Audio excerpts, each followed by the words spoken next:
ನಮಸ್ಕಾರ ಎಲ್ಲರಿಗೂ. ಇವತ್ತಿನ ವಿಡಿಯೋದಲ್ಲಿ ಬಟರ್ ಚಿಕನ್ ಮಸಾಲ ಮಾಡೋದು ಹೇಗೆ ಅಂತೇಳಿ ತಿಳಿಸ್ಕೊಡ್ತಾ ಇದ್ದೀನಿ.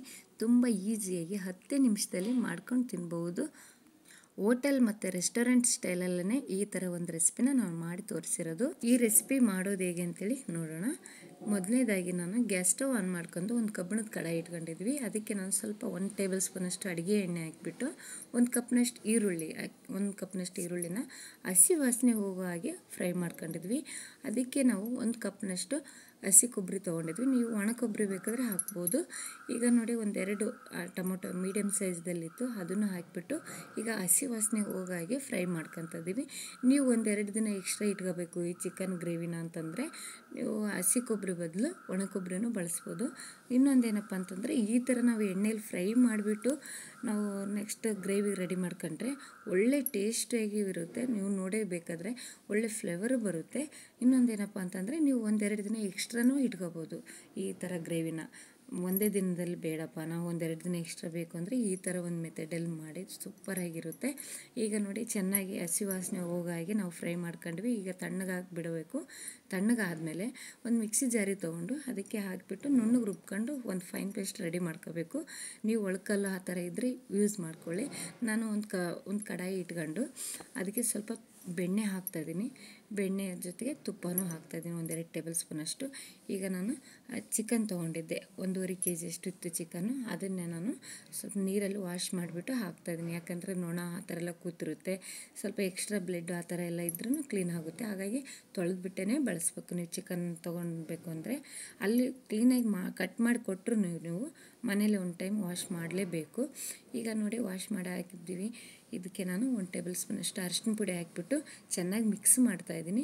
ಮಿಕ್ಸ್ ಮಾಡಿಬಿಟ್ಟು ಚೆನ್ನಾಗಿ ಬೇಯಬೇಕು. ಬೆಂದಾದಮೇಲೆ ಅದು ನೀರಿನ ಅಂಶ ಎಲ್ಲ ಹೋಗಬೇಕು.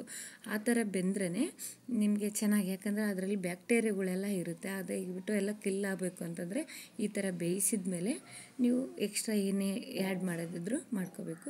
ಈಗ ನೋಡಿ ನೀರಿನ ಅಂಶ ಎಲ್ಲ ಹೋಗಿದೆ. ಅದಕ್ಕೆ ನಾನು 1-2 ಟೇಬಲ್ ಸ್ಪೂನಷ್ಟು ಅರಿಶಿನ ಪುಡಿನೂ ಖಾರ ಪುಡಿನೂ ಹಾಕ್ತಾಯಿದ್ದೀನಿ. ಹಾಕಿಬಿಟ್ಟು ಚೆನ್ನಾಗಿ ಮಿಕ್ಸ್ ಮಾಡಿಬಿಟ್ಟು ಒಂದು 5 ನಿಮಿಷ ಕಡಿಮೆ ಫ್ಲೇಮಲ್ಲಿ ಬೇಯಿಸ್ಕೋಬೇಕು. ಅಂದರೆ ಚೆನ್ನಾಗಿ ಉಪ್ಪು ಖಾರ ಎಲ್ಲ ಚೆನ್ನಾಗಿ ಹತ್ತುತ್ತೆ. ಹಾಗಾಗಿ ನೋಡಿ ನೀರು ಹಾಕ್ತೇನೆ ನಾನು. ನೆಕ್ಸ್ಟು ಖಾರ ರುಬ್ಬಿಟ್ಕೊಂಡಿದ್ವಲ್ಲ ಆ ಖಾರನ ಹಾಕಿಬಿಟ್ಟು ಚೆನ್ನಾಗಿ ಮಿಕ್ಸ್ ಮಾಡಿ ಅದನ್ನು ಒಂದು 5 ನಿಮಿಷ ಕಡಿಮೆ ಫ್ಲೇಮಲ್ಲಿ ಇಟ್ಕೊಂಡೇ ಮಿಕ್ಸ್ ಮಾಡ್ಕೋಬೇಕು. ಇನ್ನೊಂದೇನಪ್ಪ ಅಂದರೆ ನಾನು ಖಾರನ ಮಿಕ್ಸಿಗೆ ಹಾಕೋಬೇಕಾರೆ 1-2 ಟೇಬಲ್ ಸ್ಪೂನಷ್ಟು ಚಿಕನ್ ಮಸಾಲನೂ ಹಾಕ್ಕೊಂಡಿದ್ದೆ. ಯಾಕಂದರೆ ಖಾರ ಸ್ವಲ್ಪ ನುಣ್ಣಗಾಗಲಿ ಅಂತೇಳಿ, ಇಲ್ಲ ಅಂತಂದರೆ ತೆರೆ ಆಗಿಬಿಡುತ್ತೆ. ಹಾಗಾಗಿ ನಿಮ್ಗೆ ವೀಡಿಯೋ ಮಾಡೋಕ್ಕಾಗಲಿಲ್ಲ, ಹಾಗಾಗಿ ಸಾರಿ.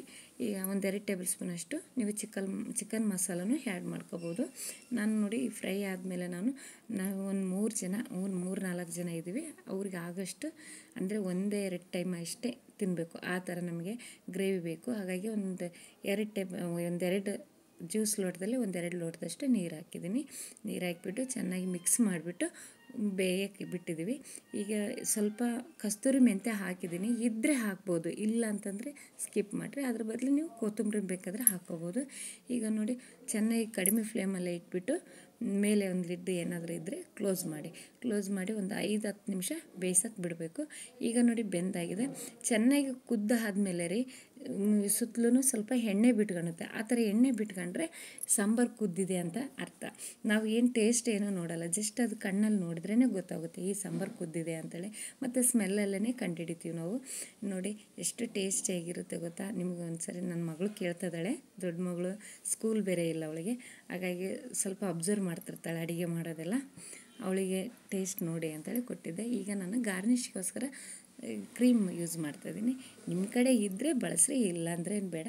ನಾನು ಸ್ವಲ್ಪ ಬೆಣ್ಣೆನೂ ಹಾಕಿದ್ದೆ, ನಿಮ್ಗೆ ಅದು ವೀಡಿಯೋ ಸ್ಕಿಪ್ ಆಗಿದೆ. ನೀವು ಎಕ್ಸ್ಟ್ರಾ ಬೇಕಾದರೆ ಬೆಣ್ಣೆ ಹಾಕಿರಿ.